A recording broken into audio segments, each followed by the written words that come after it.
Hotel Jai Maharashtra hill top restaurant and बारचा भव्य उद्घाटन सोहळा नाशिकमध्ये संपन्न।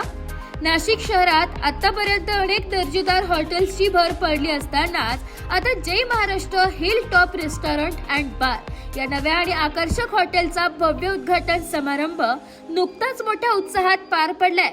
या कार्यक्रमात शहरातील अनेक मान्यवरांनी उपस्थिती लावून या नव्या हॉटेलला शुभेच्छा दिल्या। उद्घाटन सोहळ्याप्रसंगी कैलास माईन यांच्या प्रमुख उपस्थित फीत कापून हॉटेलचे उद्घाटन करण्यात आले। तसेच केएम ग्रुपचे सर्व सभासद देखील या प्रसंगी उपस्थित होते। केएम ग्रुपने गेल्या काही वर्षात नाशिकमध्ये विविध क्षेत्रांमध्ये आपली ठसा उमटवलेला असून आतापर्यंत त्यांनी अनेक व्यवसायात यशस्वी पावले टाकली। Jai Maharashtra hill top restaurant and bar हे त्यांचं नवीन पाऊल असून येथून नाशिककरांना एक नवीन स्वाद अनुभवता येणार आहे। हॉटेलची रचना आधुनिक शैलीत करण्यात आली असून हिरवाईने वेढलेल्या हिल टॉपच्या रम्य वातावरणात हे रेस्टॉरंट आणि बार ग्राहकांना एक वेगळीच अनुभूती देईल। येथील खास महाराष्ट्रीयन, पंजाबी आणि कॉन्टिनेंटल पदार्थ तसेच खास बार सेवा ग्राहकांसाठी आकर्षण ठरणार आहे। ब्युरो रिपोर्ट, नाशिक लोकशाही न्यूज, नाशिक।